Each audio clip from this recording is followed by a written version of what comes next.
हरे कृष्ण हरे माता जी। कृष्ण माताजी, दंडवत प्रणाम। హరే కృష్ణ మాతాజీ దండ ప్రణామం. హరే కృష్ణ అండి, దండవత్ ప్రణామం. స్టార్ట్ చేసేద్దామండి. ఇంకా క్లాస్. హరే కృష్ణ మాతాజీ దండవత్ ప్రణామాలు మాతాజీ. హరే కృష్ణ మాతాజీ, దండవత్ ప్రణామం. ఈ రోజు మనం క్లాస్ ని ప్రారంభించే ముందు జగన్నాథ స్వామి ఆశీస్సులు తీసుకుందామండి. జై జగన్నాథ్ బలదేవ్ సుభద్రమయ్యకి జై, సుదర్శన్ భగవాన్ కి జై, వామదేవ్ కి జై, పంచతత్వాకి జై, జగద్గురు శ్రీల ప్రభుపాద్ కి జై, పతిత పావన్ జయపతాక్ స్వామి గురు మహారాజ్ కి జై. ఓం అజ్ఞానతిమిరంధస్య జ్ఞానాంజనశలాకయా చక్షురున్మిలితం యేన తస్మై శ్రీగురవే నమః. నమో విష్ణుపాదాయ కృష్ణప్రస్థాయ భూతలే శ్రీమతే భక్తివేదాంత స్వామినిధి నామినే. నమస్తే సారస్వతే దేవే గౌరవాణి ప్రచారిణే నిర్విశేష శూన్యవాది పాశ్చాత్య దేశతారిణే. जय श्री कृष्ण चैतन्य प्रभु नित्यानंद श्री अद्वैत गदाधर श्रीवासादि गौर भक्त वृंद. हरे कृष्णा कृष्णा कृष्णा हरे हरे, हरे राम राम राम हरे हरे. मूकं करोति वाचालं पंगुं लङ्घयते गिरिं यत्कृपातमहं वन्दे श्रीगुरुं दीनतारिणं परमानन्दमाधवं श्रीचैतन्य ईश्वरम्. नमो विष्णुपादाय कृष्णप्रस्थाय पुत्री श्रीमते जगदाक स्वामी नामिने आचार्य पादनिताय कृपदाय गुणकथाधाम. హరే కృష్ణ. ఈరోజు మనం 11వ అధ్యాయం నుండి 19 నుండి 25 శ్లోకాల వరకు చూద్దామండి. 19వ శ్లోకం, 11వ అధ్యాయం 19వ శ్లోకం. అనాది మధ్యాంతమనంత వీర్యం అనంత బాహుం శశి సూర్యనేత్రం పశ్యామి త్వాం దీప్తహుతాశవక్త్రం స్వతేజసా విశ్వమిదం తపంతం.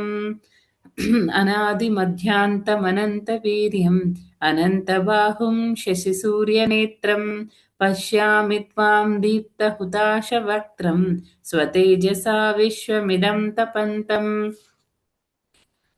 నీవు ఆది మధ్యాంతరహితుడివై ఉన్నావు. నీ వైభవము అపరిమితమై ఉన్నది. అసంఖ్యాకములుగా భుజములను కలిగిన నీవు సూర్యచంద్రులను నేత్రములుగా కలిగి ఉన్నావు. ముఖము నుండి తేజోమయమైన అగ్ని బయల్వెడలుచుండ స్వతేజముతో ఈ సమస్త విశ్వమును తపింపజేయుచున్నట్లుగా నిన్ను గాంచుచున్నాను. ద్యావా పృథివ్యోరిదమంతరం హి వ్యాప్తం త్వయైకేన దిశశ్చ సహ దృష్ట్వాద్భుతం రూపముగ్రం తవేదం లోకత్రయం ప్రవ్యథితం మహాత్మన్. ద్యావా పృథివ్యోరిదమంతరం హి వ్యాప్తం త్వయైకేన దిశశ్చ సర్వాః దృష్ట్వాద్భుతం రూపముగ్రం తవేదం లోకత్రయం ప్రవ్యథితం మహాత్మన్. ఎవరైనా భావం చదవండి మాతాజీ. ఎవరైనా చదవండి. సుజాత మాతాజీ చదవండి, తర్వాత లక్ష్మీ శ్రీనివాస్ మాతాజీ చదువుతున్నాను. అలాగే మాతాజీ. హరే కృష్ణ. హరే కృష్ణ మాతాజీ. నీవు ఒక్కడవే అయినా ఆకాశమును సకల లోకాలను వాటి మధ్య ప్రదేశమును వ్యాపించి ఉన్నావు. ఓ మహాత్మా, ఈ అద్భుతము భయంకరము అయిన రూపమును చూసి సకల లోకాలు కలత చెందాయి. హరే కృష్ణ మాతాజీ. ధన్యవాదాలు. Thank you. నెక్స్ట్. అమీహిత్వాం సుర సంఘా విశంతి కేచిద్భీతాః ప్రాంజలయో గృణంతి స్వస్తిత్యుక్త్వా మహర్షి సిద్ధ సంఘాః స్తువంతి త్వాం స్తుతిభిః పుష్కలాభిః. అమీహిత్వాం సుర సంఘా విశంతి కేచిద్భీతాః ప్రాంజలయో గృణంతి స్వస్తిత్యుక్త్వా మహర్షి సిద్ధ సంఘాః స్తువంతి త్వాం స్తుతిభిః పుష్కలాభిః. లక్ష్మీ శ్రీనివాస్ మాతాజీ చదవండి. హరే కృష్ణ మాతాజీ. దండవత్ ప్రణామాలు మాతాజీ. 20-21 చదవమంటారా? 21 అండి. 21. హరే కృష్ణ. దేవతా సమూహాలన్నీ నీ ఎదుట శరణాగతులై నీలో ప్రవేశిస్తున్నాయి. వారిలో కొందరు ఎంతో భయపడిన వారై చేతులు జోడ్చి స్తుతులు చేస్తున్నారు. ఋషుల సమూహాలు, సిద్ధ పురుషుల సమూహాలు శాంతి అని పలుకుతూ వేదమంత్రగానము ద్వారా నిన్ను ప్రార్థిస్తున్నారు. హరే కృష్ణ మాత. హరే కృష్ణ మాతాజీ. रुद्रादित्या वसवो ये च साध्या विश्वेश्विनौ मरुतश्चोष्मपाश्च गन्धर्वयक्षासुरसिद्धसङ्घा वीक्षन्ते त्वां विस्मिताश्चैव सर्वे रुद्रादित्या वसवो ये च साध्या विश्वेश्विनौ मरुतश्चोष्मपाश्च गन्धर्वयक्षासुरसिद्धसङ्घा వీక్షంతే త్వాం విస్మితాశ్చైవ సర్వే. నెక్స్ట్ ప్రభుజీ ఎవరైనా చదవండి.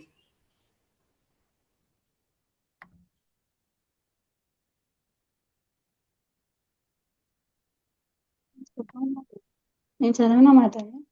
హరే ఒక్క కృష్ణ. నిమిషం ప్రభుజీలు ఎవరు చదవరా అండి? ఎవరు చదవకపోతే మాతాజీలను కంటిన్యూ చేద్దాం అందాం. ఉమాపతి ప్రభు, రాజారాం ప్రభు.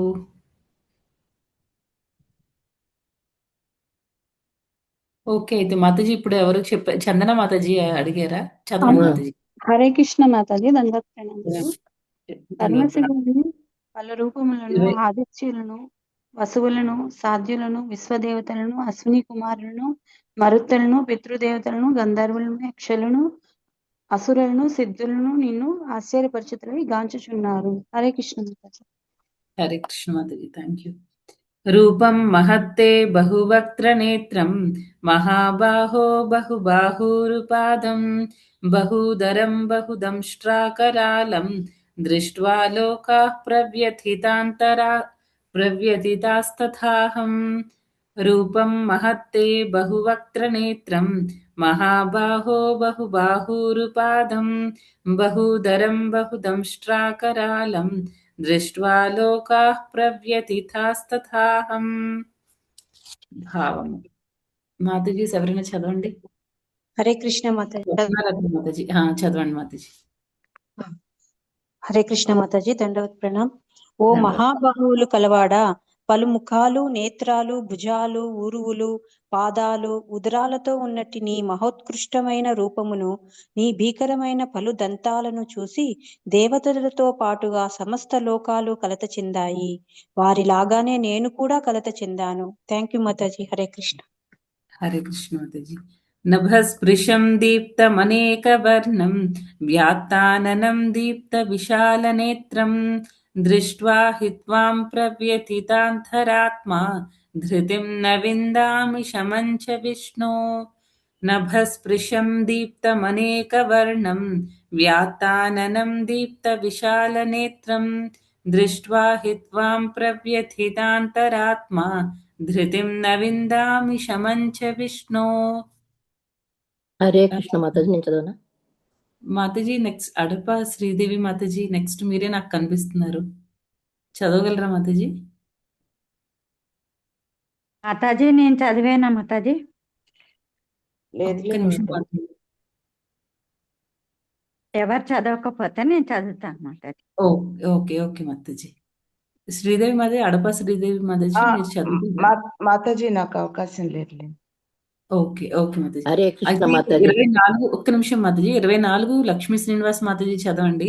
25 కేశ సుజాత మాతాజీ చదవండి. హరే కృష్ణ మాతాజీ. 24 ఓ సర్వవ్యాపక విష్ణు, పలు తేజోమయమైన రంగులతో ఆకాశాన్ని తాకుతున్న నిన్ను, నీ తెరుచుకున్న నోళ్లను, నీ ఘనమైన వెలిగే నేత్రాలను చూసి నా మనసు భయముతో కలత చెందింది. నేను ఇక ఏమాత్రము మానసిక స్థిరత్వమును, సమతాస్థితిని నిలుపుకోలేకపోతున్నాను. హరే కృష్ణ మాతాజీ. హరే కృష్ణ. హరే కృష్ణ మాతాజీ. ఒక్క నిమిషం మాది శ్లోక అలాగే. దంష్ట్రాకరాళాని చ తే ముఖాని దృష్ట్వైవ కాలానలసన్నిభాని దిశో న జానే న లభే చ శర్మ ప్రసీద దేవేశ జగన్నివాస. దంష్ట్రాకరాళాని చ తే ముఖాని దృష్ట్వైవ కాలానలసన్నిభాని దిశో న జానే న లభే చ శర్మ ప్రసీద దేవేశ జగన్నివాస. ఎస్ మాతాజీ. హరే కృష్ణ మాతాజీ. ఓ దేవదేవ, ఓ జగన్నివాస, నాయడ ప్రసన్నడవు కావలసింది. ఈ విధముగా మండుతున్న మృత్యు వంటి నీ ముఖాలను, భయంకరమైన దంతాలను చూసి నేను సమస్తమును తమను నిలుపుకోలేకపోతున్నాను. అన్ని దిక్కులలో నేను దిగ్భ్రమం చెందాను.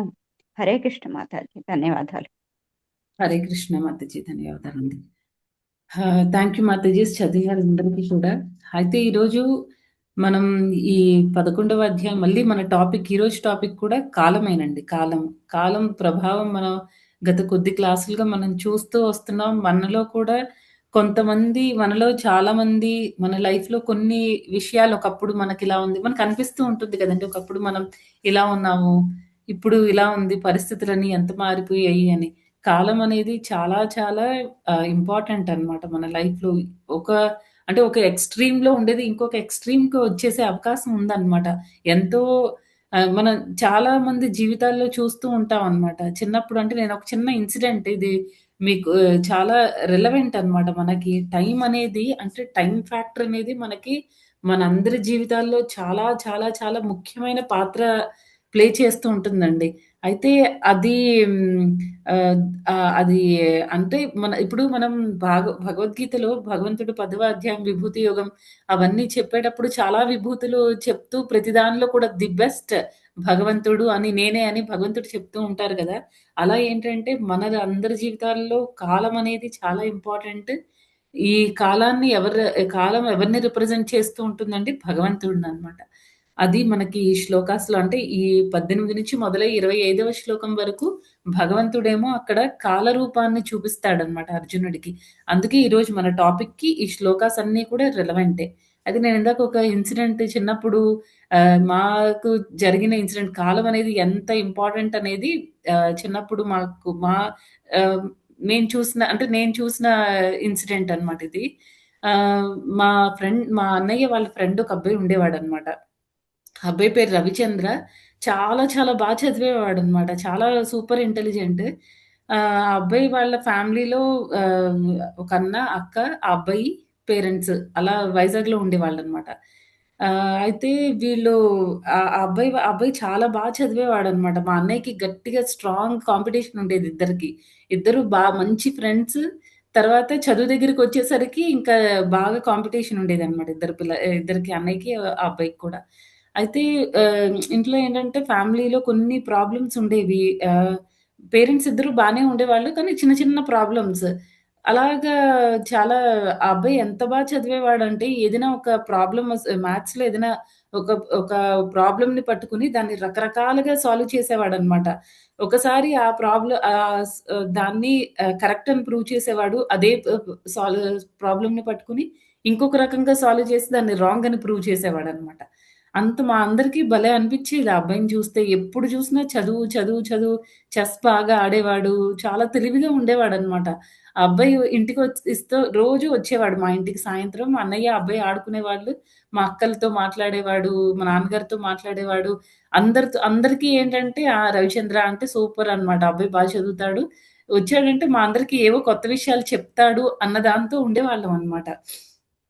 అయితే తర్వాత ఆహ్, నా తర్వాత వాళ్ళు విజయవాడ ఎక్కడికో వాళ్ళ నాన్నగారికి ట్రాన్స్‌ఫర్ అయిపోవడం, ఆహ్, వెళ్ళిపోయారనమాట ఫ్యామిలీ అంతా. మళ్ళీ చాలా సంవత్సరాల తర్వాత మళ్ళీ, అంటే అప్పటికి మేమందరం స్కూల్ నుంచి ఇంకా కాలేజీల్లోకి ఎంటర్ అయిపోయాం. అప్పుడు మళ్ళీ కనిపిచ్చారనమాట ఫ్యామిలీ అంతా. అప్పటికి చూసేసరికి వాళ్ళ మదర్ చాలా అంటే చాలా ప్రాబ్లమ్స్‌లోకి వాళ్ళు వెళ్ళిపోయారనమాట. వాళ్ళ నాన్నగారికి పేకాటో ఏదో అలవాటుండేది. చాలా ఆస్తులవి పోగొట్టుకొని, చాలా రివర్స్ అయిపోయిందనమాట. ఆ అబ్బాయికేంటంటే ఇంటర్‌లో జాయిన్ అయ్యాడు ఆ అబ్బాయి అప్పటికి. హ్మ్. పాపం ఎంతగా అయిపోయిందంటే కాలేజ్ ఫీజులవి కట్టడానికి కూడా వాళ్ళు చాలా స్ట్రగుల్ అయ్యేటట్టు అలాంటి పరిస్థితుల్లో కనిపించారనమాట. ఇంకా చాలామంది ఫ్రెండ్స్ వాళ్ళు సాయం చేసి ఆ అబ్బాయిని ఎలాగో కంటిన్యూ చేసి, ఆ అబ్బాయి అప్పటికి కూడా అదే రేంజ్‌లో ఇంకా చదువుతూ ఉండేవాడనమాట. ఈ అబ్బాయికి ఎలా అయినా మంచిగా సెటిల్ అవుతాడు లైఫ్‌లో అని మేమందరం అనుకునేవాళ్ళం. కానీ ఇంకా కొన్ని ఇయర్స్ గడిచేసరికి ఎలా అయిపోయిందంటే, ఇంకా కొన్ని సంవత్సరాలు పోయిన తర్వాత ఒకసారి మా ఇంటికి ఆ అబ్బాయి ఎలాంటి పరిస్థితిలో వచ్చాడంటే, మేమెవరం గుర్తుపట్టలేకపోయామనమాట. ఫుల్‌గా గడ్డాలేసుకొని, అప్పటికి మా అన్నయ్యది బీటెక్ కంప్లీట్ అయినట్టుంది. అంటే 4, 5 ఇయర్స్ దాటేసరికి కంప్లీట్ చేంజ్ అన్నమాట. ఒకప్పుడు రవిచంద్ర, ఇప్పటి రవిచంద్ర బట్టలు మంచివి లేవు, చిరిగిపోయి ఉన్నాయి. పేరెంట్స్ ఇద్దరూ మరి ఎక్కడున్నారు? ఈ అబ్బాయి అసలు అబ్బాయి చెప్పే పరిస్థితిలో కూడా లేడనమాట. జస్ట్ ఒక 5 మినిట్స్ ఉన్నాడు. ఉండు అని మనం ఎంత చెప్తున్నా అసలు ఎవరిని శ్రీధర్, శ్రీధర్ అని మాత్రం అంటున్నాడంతే. ఇంక అంతకు మించి ఆ అబ్బాయికి ఇంకేమీ గుర్తులేదు.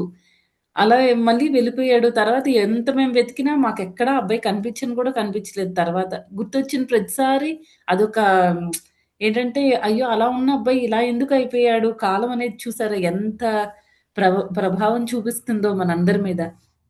నాకెందుకో ఇది అలా మైండ్‌లో ఎక్కడో అది అలా ఉండిపోయిందనమాట. ఎన్ని సంవత్సరాలైనా సరే అలా ఉండే అబ్బాయి ఈరోజు మనుషుల్ని కూడా గుర్తుపట్టలేనంత ఏదో వచ్చాడంతే. పూర్తిగా గుర్తులేదా అనంటే ఇల్లు గుర్తుపెట్టుకున్నాడు, వచ్చాడు. శ్రీధర్ అని గుర్తుంది. అంతే. అంతకు మించి ఇంకా అబ్బాయి ఏమడిగినా ఏమి చెప్పలేకపోతున్నాడు. మరి గుర్తులేక చెప్పలేకపోతున్నాడో, లేకపోతే చెప్పడం ఇష్టం లేకో తెలీదు. కానీ మొత్తానికైతే అబ్బాయి అసలు కంప్లీట్ చేంజ్ అయిపోయిందనమాట జీవితం. అక్క వేరే ఎవరినో పెళ్లి చేసుకొని వెళ్ళిపోయింది. వాళ్ళు యాక్చువల్‌గా బ్రాహ్మిన్స్. మరి వాళ్ళ అక్క పెళ్లి తర్వాత పేరెంట్స్ ఇద్దరు చాలా డౌన్ అయిపోయారు. అంటే వీళ్ళకి ఇష్టం లేని పెళ్లి చేసుకుంది అని. అప్పట్లో కాబట్టి అవన్నీ పట్టించుకునేవాళ్ళు. ఇలా ఏంటంటే మొత్తం ఫ్యామిలీ అంతా చాలా డిస్టర్బ్ అయిపోయిందనమాట. విజయవాడ ఎళ్ళిన తర్వాత వాళ్ళకి ఏం జరిగిందో తెలీదు. కానీ మళ్ళీ వచ్చేసరికి వాళ్ళ పరిస్థితి మొత్తం టోటల్‌గా చేంజ్ అయిపోయిందనమాట. అది కాల ప్రభావం. అంత పవర్‌ఫుల్ అనమాట కాలం. దాన్ని భగవంతుడు రిప్రజెంట్ చేస్తూ ఉంటారు. అయితే ఇక్కడ ఈ శ్లోకాలన్నిట్లో భగవంతుడేంటంటే భగవంతుడి యొక్క కాలరూపాన్ని చూపిస్తున్నప్పుడు అర్జునుడు తన వ్యూస్ అన్నిటిని చెప్తున్నారనమాట. ఇక్కడ రకరకాలుగా చెప్తున్నారు గదా! షడ్గుణైశ్వర్యములు భగవానుడి యొక్క షడ్గుణైశ్వర్యములకు పరిమితి లేదు. ఈ సందర్భమున మరియు పెక్కు ఇతర చోట్ల పునరుక్తి జరిగి ఉన్నది. ఇక్కడేంటంటే భగవంతుడి రూపం చూసి ఈయనకి పారవస్యం కలుగుతుంది, ఆశ్చర్యం కలుగుతుంది అని చెప్తున్నారు. తర్వాత ఇంకా భగవంతుడికి చాలామంది దేవతా సమూహాలు అందరూ కలిసి భగవంతుడికి ప్రార్థనలు చేస్తున్నారని చెప్తున్నారు. విశ్వరూపం చూడలేకపోతున్నారు. చాలా భయంకరంగా ఉంది అని చెప్తున్నారు. భయం కలుగుతుంది అని చెప్తున్నారు. నెక్స్ట్ మొత్తం దేవతలందరూ కూడా అందరూ అతన్ని చూసి పరమశివుడు తర్వాత మిగతా దేవతలు ఆదిత్యులు, వసువులు, సాధ్యులు వీళ్ళందరూ కూడా భగవంతుడిని చూసి చాలా ఆశ్చర్యం చెందుతున్నారు అని చెప్తున్నారు. నెక్స్ట్ ఇంకా ఏం చెప్తున్నారంటే భగవంతుడి రూపంలో బహుముఖాలున్నాయి, నేత్రాలు, భుజములు, ఊరువులు, పాదములు ఇలా ఎన్నో కనిపిస్తున్నాయి భగవంతుడిలో అని చెప్తున్నారు. ఇలా అయితే ఇవన్నీ ఏంటంటే మనం లాస్ట్ టైం చెప్పుకునేటప్పుడు ఒక ఇంపార్టెంట్ శ్లోకం భాగవతంలో చెప్పుకున్నామండి. ఏంటంటే భగవంతుడు అందరికీ కూడా ఎప్పుడైతే సూర్యుడు ఉదయించడం, అస్తమించడం జరుగుతూ ఉంటుందో అప్పుడేమవుతుందండి మామూలుగా అయితే అందరి జీవితంలో ఒక్కొక్క రోజు తగ్గిపోతూ వస్తూ ఉంటుంది అని మనం చెప్పుకున్నాం కదండీ! కానీ భక్తుల జీవితంలో మాత్రం అదేమవుతుంది ఒక్కొక్క స్టెప్ అన్నమాట. భగవంతుడికి దగ్గరికి వెళ్ళడానికి. ఎందుకంటే భక్తులు వాళ్ళకున్న రోజంతటిని ఎలా డిజైన్ చేసుకుంటారండి? అవే పనులు చేస్తారు. ఎవరైతే అభక్తులున్నారో వాళ్ళు భక్తులు చేసే పనులు అంటే అందరికీ ఉండే సమయం సేమే ఉంటుంది. 24 అవర్సే ఉంటుంది. వారానికి 7 రోజులే, సంవత్సరానికి 365 రోజులే ఉంటాయన్నమాట. కాకపోతే ఏంటంటే ఆహ్, ఈ ఈ ఈ టైంలో అభక్తులు ఏం చేస్తారండి, వాళ్ళు చేయాల్సిన ఆఫీస్ వర్కులు, లేకపోతే ఇంట్లో పనులు అవన్నీ కంప్లీట్ చేసుకున్నాక, మిగతా టైం అంతా మొబైల్‌లో ఏం చేస్తారండి, రీల్స్ చూడ్డాలు, ఏవేవో అన్నమాట. సినిమాలకు సంబంధించినది, ఫ్యాషన్‌లకి సంబంధించినవి ఇలాంటివన్నీ చూస్తూ ఉంటారనమాట. అదే సమయాన్ని మనం భక్తుల విషయంలో చూసామనుకోండి, ఏం చేస్తారంటే వాళ్ళకున్న పనులన్నీ కంప్లీట్ అయిన తర్వాత ఇంకా వాళ్ళు మామూలుగా ఇంకా భగవంతుడికి కోసం టైం ఏమైనా మిగులుతుందా? భగవంతుడికి సంబంధించినవి ఏమైనా చేయొచ్చా? అని ఆలోచించుకొని వాళ్ళు ఏమైనా చదవడం కానీ, లెక్చర్స్ వినడం కానీ, లేకపోతే ఇంకా ఏవైనా భగవంతుడికి సంబంధించిన కార్యక్రమాలు ఏవైనా చేయడానికి వాళ్ళు చాలా ఉత్సాహంగా ఉంటారనమాట. మనం ఏంటంటే ఇప్పుడు ఈ కాలం అనేది మనకి దాని ఇంపార్టెన్స్ ఎందుకంటే భక్తులనేవాళ్ళు మిగతా సమయాన్ని ఎందుకు వేస్ట్ చెయ్యరు అనంటే వాళ్ళకి తెలుసు. వాళ్ళు ఆల్రెడీ శాస్త్రాలవి చదివి ఉంటారు కాబట్టి ఒక్కొక్క రోజు గడిచిపోతూ ఉంటుంది. గడిచిపోతూ ఉంటే అనిపిస్తూ ఉంటుంది కదా! ఈవెన్ మనకు కూడా అనిపిస్తూ ఉంటుంది కదండీ ఒక్కొక్కసారి. అయ్యో! 25 ఇయర్స్ వేస్ట్ చేసేసానా భక్తిలోకి రాకుండా. మనకంటే ఇప్పుడున్న జనరేషన్‌లో చాలామంది ఈ భక్తి బాగా చేస్తూ ఉంటే అప్పుడు మనకి వాళ్ళని చూస్తే అనిపిస్తుంది కదా! అయ్యో! వీళ్ళందరూ ఏంటి ఇంత 17, 18 ఇయర్స్‌లోనే ఎంత భక్తి చేసేస్తున్నారు. మెయిన్ ఈ రాధేశ్యామ్ ప్రభుజీ వాళ్ళ ప్రభుజీతో కనెక్ట్ అయ్యి ఉన్న యూత్‌ని చూస్తే చాలా అనిపిస్తుందనమాట. వాళ్ళందరూ ఇంటర్ స్టూడెంట్స్, డిగ్రీ స్టూడెంట్స్ అలాంటి వాళ్ళండి. 17, 18 ఇయర్స్ ఉన్న ఏజ్ ఉన్న వాళ్ళనమాట వాళ్ళందరూ. వాళ్ళందరూ ఎంత సీరియస్‌గా రోజు అసలు సర్జాపూర్ బేస్‌లో బాయ్స్ చెప్తూ ఉంటారండి శ్లోకాస్ కంటిన్యూయస్‌గా అనమాట. ఫ్లో ఎంత ఈజీగా శ్లోకాస్ అన్నీ చెప్పేస్తూ ఉంటారు. ఎంత చక్కటి ట్రైనింగ్ అవుతుందో వాళ్ళకి. వాళ్ళని చూసినప్పుడు అనిపిస్తుందనమాట. అయ్యో! నేనెందుకు ఇలా లేను? అప్పుడెందుకు నేను ఇస్కాన్‌కి కనెక్ట్ అవ్వలేదు? నాకు కూడా వాళ్ళందరిలో ఎంత భక్తి, వంట చేయడం వచ్చు. అక్కడైతే ఒక్కొక్కసారి ప్రోగ్రామ్‌కి 200 మంది అలా ప్రోగ్రామ్ అటెండ్ అయితే బాయ్సే వంటంతా మొత్తం అందరికి వచ్చిన వాళ్ళందరికీ వంట చేసేస్తారండి. అది నార్మల్‌గా కాదు. చాలా చేస్తారనమాట. ఇంకా అంటే జనరల్‌గా ఎక్కువ సార్లు మనం విన్న పాయింట్ ఏంటంటే ఇస్కాన్‌కి చాలామంది ప్రసాదం కోసం వస్తారు అని చెప్తారు గదండీ! ఆ ప్రసాదం కోసం వస్తారు అనే పాయింట్ నాకైతే ఈ సర్జాపూర్ సెంటర్‌కి కరెక్ట్‌గా కనెక్ట్ అవుతుంది అని అనిపిస్తుందనమాట. ఎందుకంటే వాళ్ళు ప్రసాదం చాలా బాగా పెడతారనమాట. రకరకాల డిషెస్ ఉంటాయి. ఈ రకరకాల జ్యూసులు పెడతారు. ఇలా అన్నమాట. ఆ ప్రసాదం కూడా ప్రసాదానికి అయ్యైనా సరే చాలామంది భగవంతుడికి కనెక్ట్ అయిపోతారనమాట. ఆ మాట ప్రభుపాద ఏదైతే చెప్పారో అది 100% ఆహ్, అప్లికబుల్ అనమాట ఈ విషయంలో. అయితే వాళ్ళందరికీ ఎలా అండి అంత ఇంట్రెస్ట్ వచ్చింది. అది చెప్పేవాళ్ళు అంత స్ట్రాంగ్‌గా ఉండి, అంత చక్కగా ట్రైన్ చేస్తున్నారనమాట. మనకేంటంటే మనకు కూడా వాళ్ళని చూసినప్పుడు అనిపిస్తుంది. అయ్యో! ఇన్ని ఇయర్స్ నేనెందుకు 20 ఇయర్సో లేకపోతే 30 ఇయర్సో మనం వేస్ట్ చేసేసాం కదా! అనే ఒక బాధ అనిపిస్తుందనమాట. అంత బాగా వాళ్ళు భక్తి చేస్తున్నారు. అయితే ఇక్కడ పాయింట్ ఏంటంటే మనకి ఆ టైమ్ ఫ్యాక్టర్ అనేది భక్తులకి చాలా బాగా అర్థమవుతుందనమాట. ఎందుకంటే వాళ్ళు శాస్త్రాలు చదువుతున్నారు గాబట్టి, ఈ టైమ్ ఫ్యాక్టర్ కూడా భగవంతుడిని రిప్రజెంట్ చేస్తుంది. సో, మనం భగవంతుడికి సంబంధించిన దేన్నైనా సరే మనం వేస్ట్ చేయకూడదు అని మన ప్రభుపాదుల వారు చాలా సార్లు చెప్తారండి. ఈవెన్ మన గురు మహారాజ్ కూడా ఈ విషయాన్ని చాలా పట్టించుకుంటారనమాట. ప్రభుపాదుల వారు కూడా స్టార్టింగ్ డేస్‌లో డబ్బులు అనవసరంగా ఖర్చు చేయడం ఎందుకు? ఆ డబ్బులేమైనా మిగిలితే బుక్స్ ప్రింట్ చేయొచ్చు అన్న దాంతో నడుచుకుని వెళ్ళిపోవడం. అలా అంటే భగవంతుడికి సంబంధించిన ఏ రిసోర్స్‌ని డబ్బులు, నీళ్ళు, కరెంటు ఇలాంటివే కాదండి. ఈవెన్ సమయాన్ని కూడా వృధా చేయకూడదు అని అనుకుంటారు భక్తులు. అందుకే వాళ్ళేం చేస్తారండి, వాళ్ళకున్న టైంని బెస్ట్ యుటిలైజేషన్ అనమాట. మాయకి స్పేస్ అస్సలు ఇవ్వరు. ఇది అయిపోయిన తర్వాత వెంటనే ఏం చేయాలి అని ఇప్పుడు ప్లానింగ్ లేకపోతేనే కదండీ మనకి టైం మధ్య మధ్యలో గ్యాప్ వస్తూ ఉంటుంది. అనవసరంగా టైం వేస్ట్ చేస్తాం. అంతే కదండీ! ఆ ప్లానింగ్ అనేది ఉందనుకోండి, ఈ రోజులో మనం ముందే ఫిక్స్ అయిపోవాలన్నమాట. రాధేశ్యామ్ ప్రభు చెప్తారు. మీరు ఏదైనా ప్లానింగ్ అంటే ఆ రోజంతా ఎలా ఉంచుకోవాలి టు డూ లిస్ట్ అనేది మీరు ఆ రోజు ముందు రోజు రాత్రి కూర్చొని రాసుకోవడం కాదు. ఆ రోజు పొద్దున్న లేవగానే మీరు ఫస్ట్ చేయాల్సిన పని టు డూ లిస్ట్ రాసుకోవడం అన్నమాట. ఆ రోజు మనం ఏం చేయాలి? టార్గెట్ పెట్టుకున్నాం అనుకోండి, ఇంక మనకి టైం వేస్ట్ చేయడానికి ఎక్కడుంటుంది చెప్పండి? అంతే కదండీ. ముందు రోజు రాత్రి మనం రాసుకుంటున్నామనుకోండి, అవన్నీ మనకి బుర్రలో తిరుగుతూ ఉంటాయి. నిద్ర సరిగ్గా పట్టకపోవచ్చు.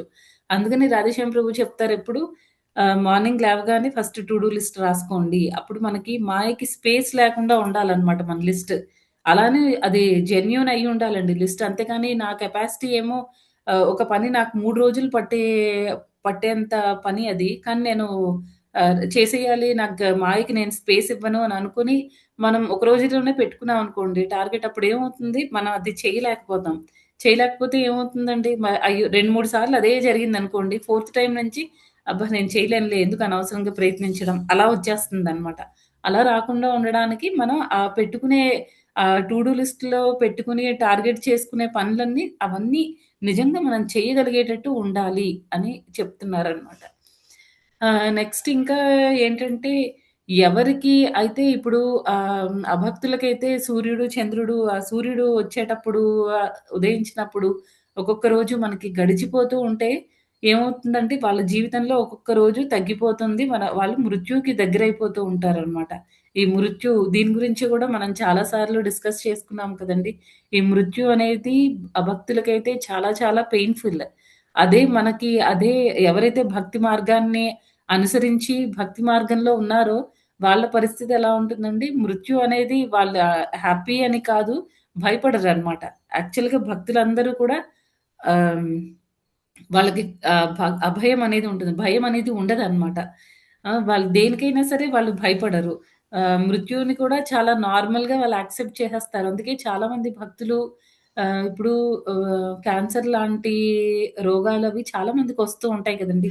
ఈవెన్ భక్తి జీవితంలో ఉన్నంత మాత్రాన మనకి ఎలాంటి రోగాలు రాకుండా ఉంటాయి అని మనం చెప్పలేము కదండీ! ఈవెన్ భక్తులకు కూడా రోగాలన్నీ వస్తూ ఉంటాయి. రేపే మనం చచ్చిపోతామని మనకు తెలిసుండొచ్చు. అయినా సరే ఎలా ఉంటారండి వాళ్ళు చాలా ఓకే. ఏముంది ఒకవేళ మనం ఈ జన్మలోనే అన్నీ భగవంతుడికి నచ్చినట్టు, భగవంతుడిని మెప్పించినట్టు, భగవద్ధామానికి చేరుకునేంత భక్తి మనం చేసుంటే, మనం భగవద్ధామానికి వెళ్ళబోతున్నాం అని ఆలోచిస్తారు శుద్ధ భక్తులైతే. లేకపోతే భగవంతుడు నన్ను ఇంకొక సేవలో నన్ను పెడతారు అలా ఆలోచించొచ్చు. లేకపోతే ఓకే. ఏమైపోయింది ఈ జన్మలో నేను కంప్లీట్‌గా చేయలేకపోయాను. ఇక మళ్ళీ నెక్స్ట్ భగవంతుడు నాకు ఇంకొక అవకాశం ఇస్తాడు అని మనం అలా ఆలోచించొచ్చు. ఇలా ఏంటంటే భక్తులు దేన్నైనా సరే ప్రతిదాన్ని కూడా చాలా ఈజీగా యాక్సెప్ట్ చేసుకుంటారనమాట. ఎందుకంటే వాళ్ళకి తెలుసు ప్రతీదీ మృత్యువు కూడా భగవంతుడిని రిప్రజెంట్ చేస్తుంటుంది. మన జీవితంలో ప్రతీదీ కూడా భగవంతుడితో కనెక్ట్ అయ్యి ఉంటుందనమాట. ఇప్పుడు ఇంకొకటి ఏంటంటే, ఎందుకు భక్తులు అంత భయం లేకుండా ప్రతి దానిలో కూడా భగవంతుడి హ్యాండ్‌ని ఎందుకు వాళ్ళు చూడగలుగుతారు? అదే అభక్తులైతే వాళ్ళ ఇంట్లో వాళ్ళకి ఏమైనా వాళ్ళకేమైనా ప్రాబ్లమొచ్చినా, ప్రాబ్లమ్ రానంత వరకు నేనే హీరో అన్నట్టుంటారు. ఎప్పుడైతే ప్రాబ్లమొస్తుందో బాధపడిపోతారు, భయపడిపోతారనమాట. ఎందుకు అభక్తులకి అలా జరుగుతూ ఉంటుందంటే, ఇప్పుడు మనం ఒక ఎగ్జాంపుల్ చూద్దామండి. అది ఏంటంటే ఇప్పుడు ఇద్దరు ఎంప్లాయీస్ ఉన్నారనుకోండి. ఇద్దరికీ సమానమైన జీతం వస్తూ ఉంటుంది. అయితే ఒకళ్ళు ఫస్ట్ పర్సన్ ఏం చేస్తారండి, కొంతమంది ఉంటారు కదా! అసలు రేపనే దాని గురించి ఆలోచించరు. ఎందుకు మనం అడిగినా వాళ్ళెలా చెప్తారంటే, రేపటి గురించి ఎందుకు ఆలోచించాలి? రేపు మనం బతుకుంటామో లేదో తెలీదు. ఈరోజు నేను ఎంజాయ్ చేసేయాలంతే.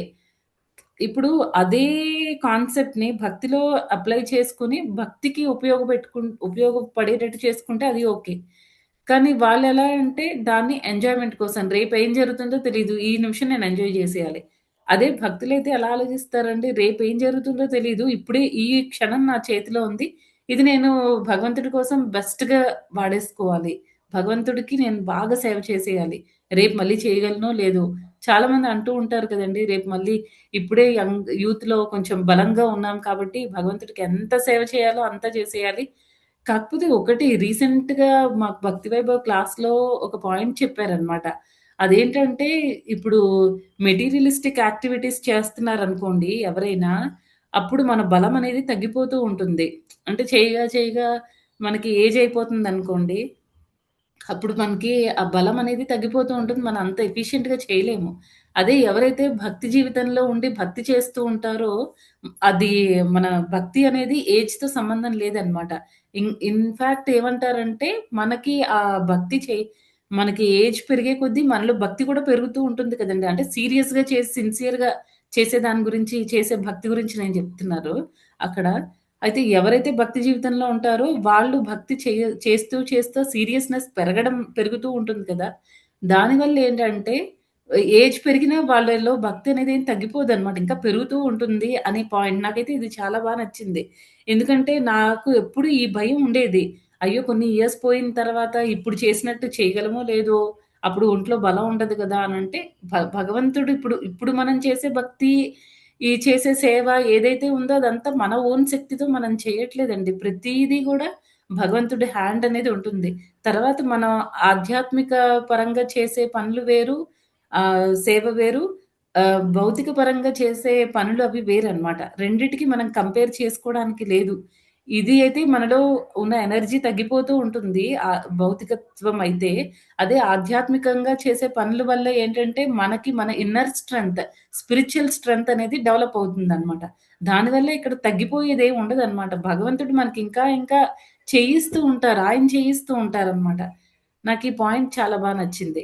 అయితే ఇక్కడ ఓకే. మళ్ళీ మనం ముందు చెప్పుకుంటున్న దానికి వద్దాము. అయితే అక్కడ దానిలో ఏంటంటే ఇద్దరు ఎంప్లాయీస్ ఉన్నారనుకోండి. ఫస్ట్ ఎంప్లాయీ ఏంటంటే ఈ రోజు నా చేతిలో ఉంది. నేను ఫుల్‌గా ఎంజాయ్ చేసేయాలి అంతే. అందుకే అతనుకి వచ్చే ఇద్దరికీ సాలరీ కూడా సేమ్ అనుకుందాం. ఫస్ట్ పర్సన్ ఏంటంటే అసలేమి సేవింగ్స్ ఏం పెట్టుకోవట్లేదు. అంతా అతని ఎంజాయ్‌మెంట్ కోసం వాడేసుకుంటున్నారు. అతను అంటే నా ఉద్దేశ్యం ఆయన పర్టిక్యులర్ పర్సన్, ఆ ఎంప్లాయీ వాళ్ళ ఫ్యామిలీ. అంతవరకు ఆయన ఖర్చు పెట్టేసుకుంటున్నారనమాట. ఇంకేం సేవింగ్స్ లేదు.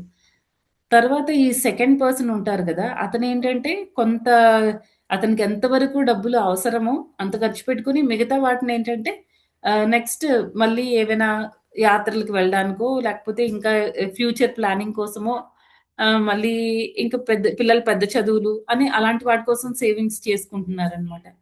కొన్ని ఇయర్స్ పోయిన తర్వాత ఏమవుతుందండి, ఇప్పుడు సాలరీ పెరుగుతూ ఉంటుంది మనందరికీ.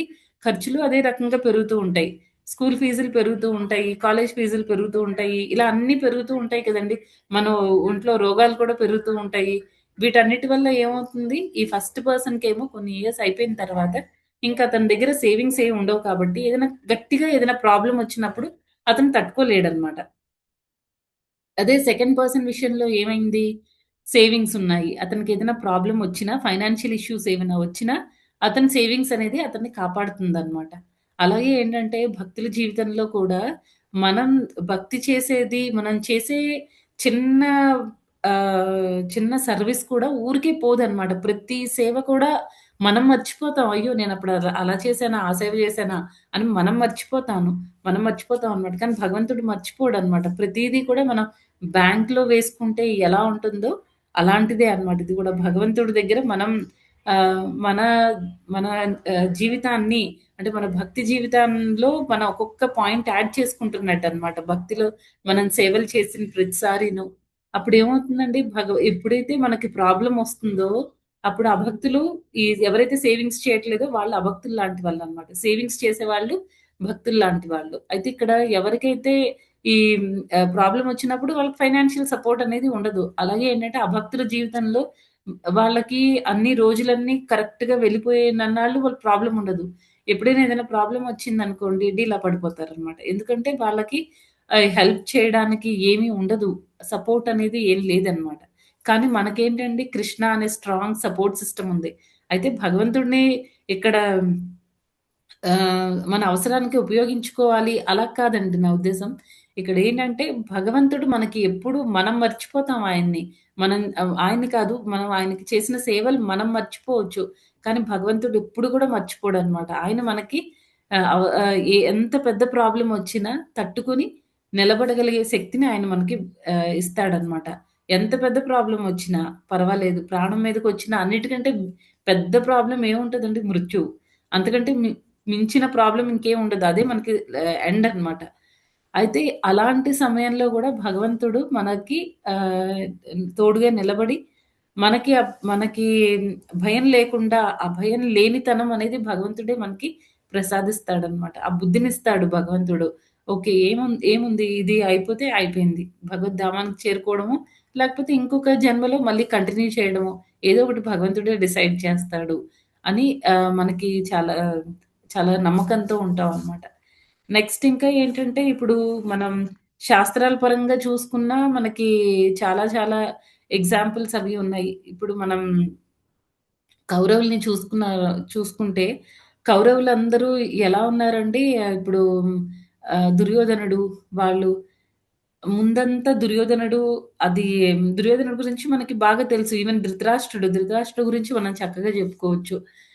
ధృతరాష్ట్రుడేంటంటే తన ముందు జరిగేదంతా తప్పు అని తెలిసినా తన కొడుకులు ఆహ్, క అదే ఆహ్, కౌరవులు తప్పు చేస్తున్నారు. దుర్యోధనుడు, దుశ్శాసనుడు వీళ్ళందరూ తప్పు చేస్తున్నారని తెలిసినా తండ్రి ప్రేమ అనేది ఆపేస్తుందన్నమాట. మామూలుగా అయితే ఇంటికి పెద్ద ఆయన. కుటుంబానికి పెద్ద. అటు కౌరవులకి, పాండవులకి ఇద్దరికీ పెద్ద కాబట్టి ఆయన ఒక తప్పు అని చెప్పేసి సరిదిద్దాలి. ఆయన చేతిలో ఆ కెపాసిటీ ఉంది. ఆ పవర్ ఉందన్నమాట అతనికి. అయినా సరే ఎప్పుడు ఆ పవర్ యూజ్ చేయలేదు. ఎప్పుడు కళ్ళు మూసుకుపోయి ఉన్నారన్నమాట.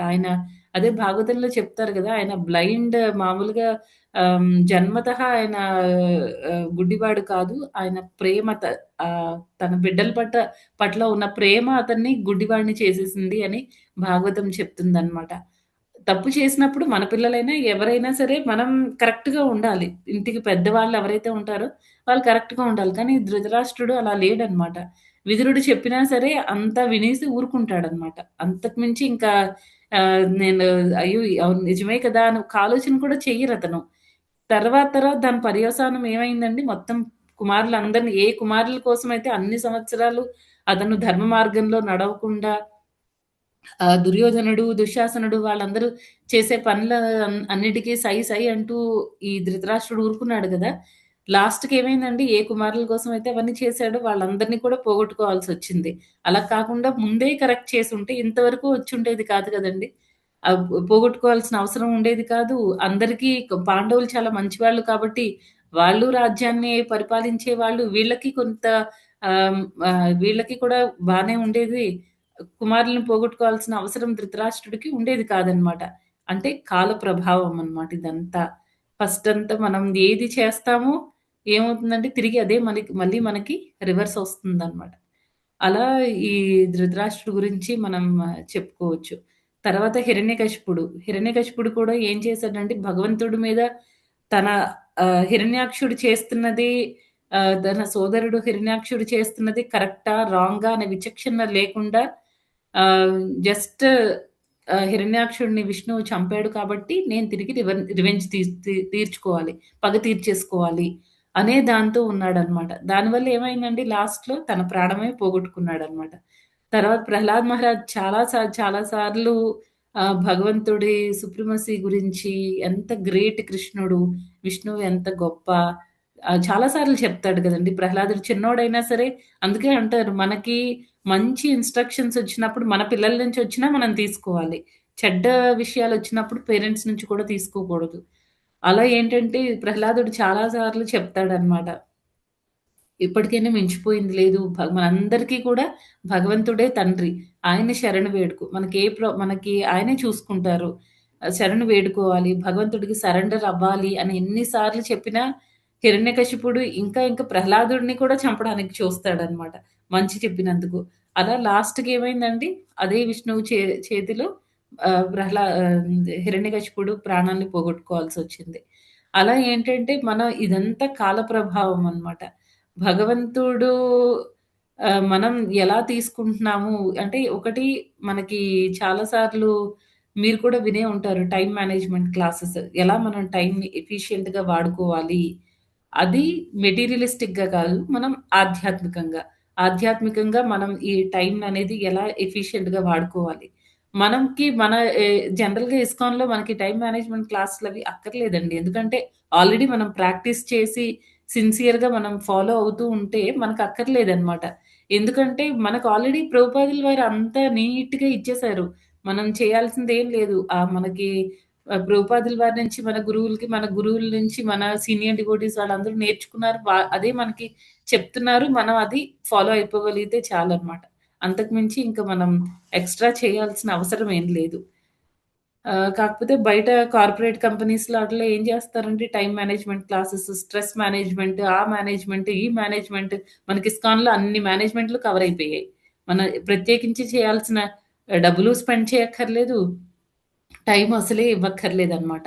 అన్నీ మనకు ఆల్రెడీ ఉన్నాయి. మనం అవన్నిటిని మన సీనియర్ డివోటీస్ మనకిచ్చినవన్నీ మనం అడాప్ట్ చేసుకొని మనం ముందుకి ఫాలో అయిపోగలిగితే చాలండి. అదండి ఈరోజు క్లాస్. ఎవరికైనా ఏమైనా ప్రశ్నలుంటే అడగండి మాతాజీస్. హరే కృష్ణ.